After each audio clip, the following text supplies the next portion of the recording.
Hello again, everybody. Zack Attack is here with the Attack Line for Thursday, December 1st, 2011. Can't believe it's December, man. Last month of the year. Let's kick it off with Grammy nominations. Wearing my Britney Spears shirt, preparing for a birthday tomorrow. Happy birthday, early birthday, Britney. 30 years old, man. And she's won a Grammy for Best Dance Recording. But she ain't nominated this year for anything for Femme Fatale. But we do have the Grammy nominations announced last night. Let's get on with the main 4 categories. Starting with Best New Artist. The Best New Artist nominees are Skrillex, Nicki Minaj, J. Cole, Bon Iver, and the band Perry. Band Perry, the only country one in the category. But Zach Bryan and Carrie Underwood have won the Best New Artist in the last 10 years or so. It's also Skrillex, who was a big surprise with 5 nominations, took the spot of Foster the People. But they got nominations as well.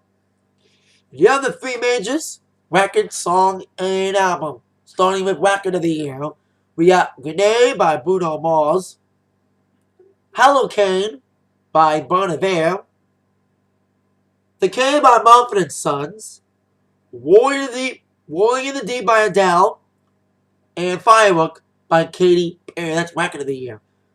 The first 4 I mentioned, Bon Iver, Bruno Mars, Mumford & Sons, and Adele, are also nominated for Song of the Year. But taking the place of Katy is All the Lights by Kanye West, getting a nomination for Song of the Year. That leads us to our next category, Album of the Year. Now, if you watched yesterday's Attack Line, I predicted 4 out of the 5 nominations for the Album of the Year. I couldn't think of a 5th album. Well, I was 2 out of 4. I predicted that Lady Gaga and Adele would get Album of the Year nominations, and I was right. Unfortunately, I was wrong on Kanye's album, and Taylor's album. I thought they would get nominations for their albums, but they didn't. But indeed, the real Album of the Year nominations to join Gaga and Adele are Wasting Light by Foo Fighters, Doo-Wops and Hooligans by Bruno Mars, and Loud by Rihanna, playing the oddball Katy Perry role this year as Rihanna. Now, Rihanna has won a Grammy for the album last year, Only Girl in the World, but Loud wasn't eligible at the time, the album, so now it's eligible. Leading off general nominations, Adele got 6, but people thought she would be the leader. No, Kanye led with 7, despite the aforementioned not getting nominated for Album of the Year. Many people, including myself, thought so. Other snubs besides them two is Beyonce not getting a lot of nominations, only 2 for the album 4 in R&B. She deserves it because the album sucked. You don't have a Single Ladies Part 2 or a song that's like Single Ladies, you're not going to work it. I heard snippets of the album and it's terrible. So, in my mind, I don't like it. Other big surprises. Once again, Gaga gets nominated for Album of the Year for the 3rd year in a row. Yet she still has not got a Song or Record of the Year nomination. Are you serious, bro? But she is nominated for Best Pop Vocal Album and Best Pop Vocal Performance for You and I. No longer male and female. Country nominations, I know Jason Aldean got a lot, including My Kind of Party getting nominated. Again, for Adult World Anthem. And his duet with Kelly Clarkson getting nominated. And I think a lot of people thought Foster the People would get the Best New Artist, but Skrillex got it, as I mentioned. But if you want to view the whole Grammy nominations, go to Grammy.com for a full list of nominations. There's a lot of them. They're too long to say on this show. For a show that's already long anyway. The Grammys themselves will air on February 12th at the Staples Center in Los Angeles at 8, 7 Central on CBS. Now, addressing the nominations concert last night that aired on CBS, there were some highlights and lowlights and no-shows. First, Lady Gaga opened and closed it. She opened up with a great performance of a new single, Mary of the Night, proving that she can still put on a dazzling performance without the help of Lorianne Gibson. With a Grammy hat at the end, I thought it was kind of cool. She also closed it as well with a duet with Sugarland, duetting on her latest single, You and I. Closed the video for Mary of the Night, set to premiere tonight on E. But she was singing You and I at the end with Sugarland. I thought that was pretty good. I thought Jennifer and Gaga killed it on it. And Sugarland did kind of a duet like they did with Gaga last night, a couple years ago at the American Music Awards. They duetted with Beyonce on Irreplaceable. That was kind of an epic fail. This was kind of an epic plus for Sugarland and Gaga that was very well done, making it into a little country song. And I thought he nailed it pretty well. Other highlights included Usher's tribute to Mike Stroller and Ashford Simpson. I thought that was very true and heartfelt and emotional. Speaking, I need to get by, and Stand By Me, like a little segue with Simpson and the other half of Lieber and Stroller. I think Stroller was there, whatever, the ones that's still alive. So that was a decent performance. And also Van Perry performed new song, don't know the name of it, but I thought it was good. They did a little tribute to Grandmaster Flash, that was decent. Jason Aldean did the World Anthem remix with Ludacris. And I bet you a lot of people are saying, wow, there's better performances on the Grammy nominations concert than at the actual telecast. But the biggest news coming out of it was the no-show of Van Halen. Now, I mentioned on the Atakline a few weeks ago that Van Halen were hinted by the Grammys to show up at the Grammy nominations concert to announce their performance at the Grammys in February. Well, maybe because they signed the Interscope instead of Columbia, like rumored. Maybe that's why they didn't show up. But no matter what happens, Van Halen will make an announcement, hopefully on the tour in January. Speaking of 80s metal bands, heavy metal bands making announcements, Motley Crue is set to make an announcement tonight on Piers Morgan on CNN tonight. Now, there's rumors that they're going to be in Vegas. That's what I'm hearing. They're giving away clues. S-I-N. Sin City. And it'll be like one of the very first hard rock bands to get a Vegas residency. You mean, in the land of where Celine Dion, Wayne Newton, Elton John, and Barry Manilow will come Motley Crue. That'd be kind of an odd combination. Motley Vegas, but we'll see what the announcement will be on Piers Morgan tonight. So, there you go.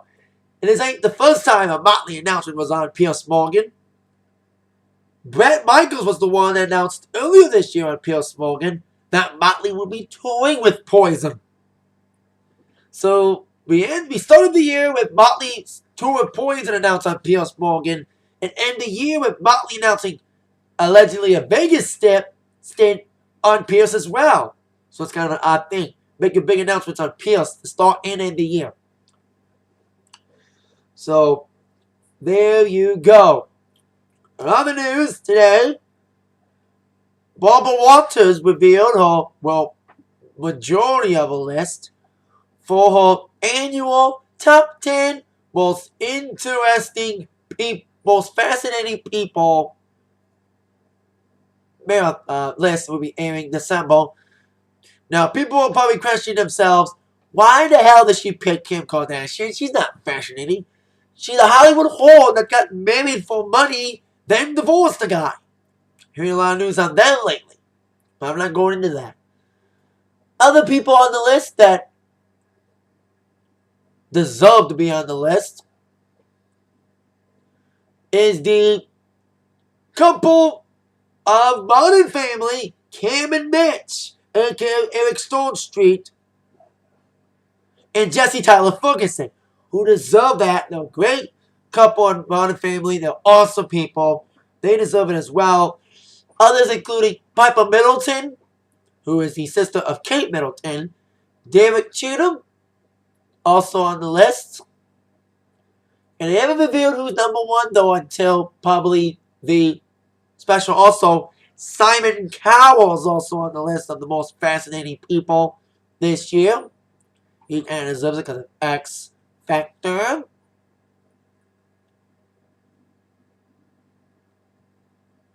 Also, Donald Trump, Katy Perry, as well. And I guess if we did not review who is number one, you'll probably review it on the show, which will air on December 14th on ABC. Speaking of Simon Cowell, American Idol announced its plans for when they're going to air.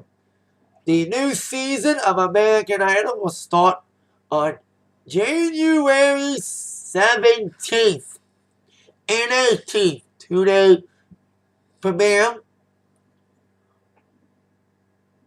Actually be on January 18th, Wednesday, not the 17th, Tuesday. So it'll be a 2-hour show on Wednesday, the 18th of January at 8. Another 1-hour show at 8 on Thursday. And a 1-hour AI will air on Sunday, January 22nd, right after the NFC Championship game on Fox. Now that's perfect placement.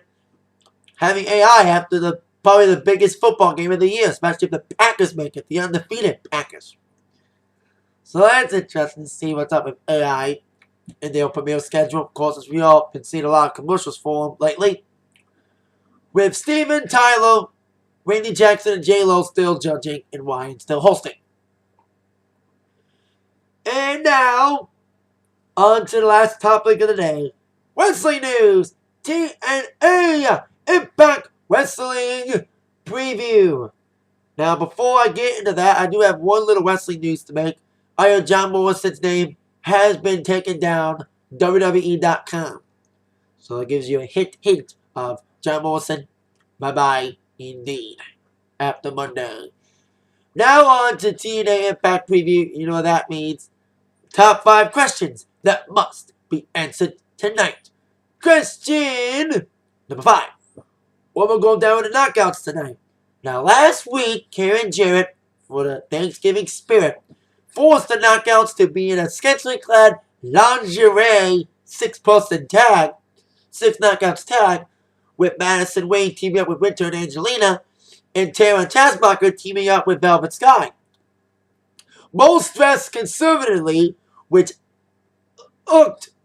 made Karen Jarrett mad. So Karen Jarrett says we have another lingerie match tonight, but she'll choose the scantily clad clothing they'll wear tonight. Probably scantily, probably sexy, so we'll see what happens there. Maybe the reason why the knockouts don't like it because they don't want to get compared with the old WWE when they were TV14. They want to be focused on wrestling, not looks. So that's why they got mad about the lingerie last week. See what happens this week. Question number 4. Who will be the new number 1 contenders for the tag team titles currently held by Matt Morgan and Crimson? We'll find out tonight as Inc. takes on the Pope and Devon and the former champs, Mexican America. Mexican America had the rematch last week. They lost it. But to get another shot, they'll have to earn it this time. But I would like to see Inc. or Pope and D'Angelo get a shot against Crimson and Morgan, but I would guess that Mexican America will. But we'll see. Question number 3. What will happen with the TV title tonight? Robbie E. will defend against Rob Van Dam RVD.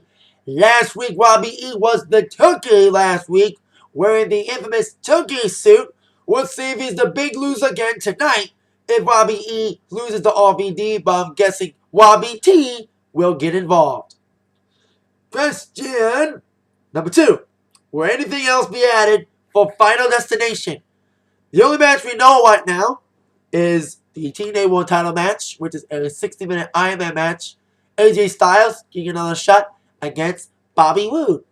With Sting back tonight, maybe make more matches for it. That leads us to question number 1.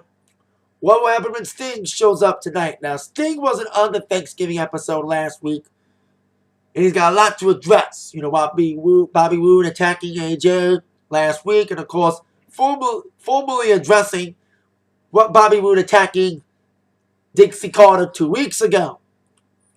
So see what Sting has tonight and has anything planned for Bobby and or AJ and anything for Final Resolution. Find out tonight on TNA Impact at 9, Central. Impact Wrestling, 9, Central, Spike TV. That is it for the Atakline. See you later tonight for my TNA review. With that in mind, We have been attacked by the news from Zach. Thank you very much. See you later. Yeah. Oh, yeah.